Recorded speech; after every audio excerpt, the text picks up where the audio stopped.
তো ফিলিং বহু প্রায় ফিল হয়, বাট অরিজিনালি দেখা যাক না কবে হয়।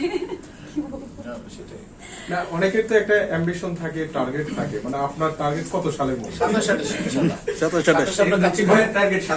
27 কি ভাই বলে এবং সেই পায়েলের প্রথম যে মেয়েটা হবে, মেয়েটার নাম হবে মেহেরিন। ও সাজা তো অনেকবার হয়েছে, আর তার মধ্যে দিয়েছি একটা মেকওভার এন্ড সেলুন। যেহেতু মেকওভার, তার মানে অনেক ধরনের মেকওভার ট্রাইও করা হচ্ছে আসলে আমার নিজের স্যালুন থেকে।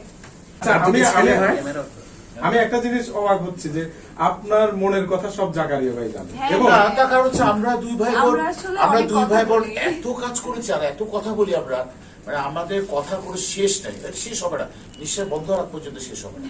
কারণ আমি পায়েল সে এত কাজ, বিশেষ করে প্যান্ডামিকের সময় পায়েল আমাকে এত সাপোর্ট দিয়েছে।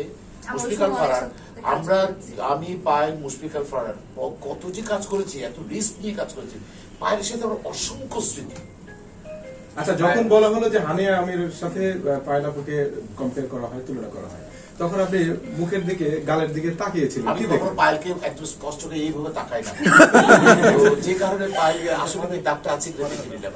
আছে আছে পায়েলকে আমি আছে না, ও আর কি দেখে আবার দেখেন।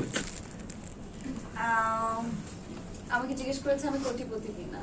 না, আমি হতে পারছে। আপনি ঘরের কথাও জানেন, মনের কথাও জানেন। হ্যাঁ, কারণ আমাদের এত কথা শেষ নাই। সম্প্রতি কোটিপতি হ্যাঁ, আমার একটা নতুন নাটক আসবে, সেটা কোটিপতি। তো এটা আমি কোটিপতি কিনা সেটা জানার জন্য আমার নাটক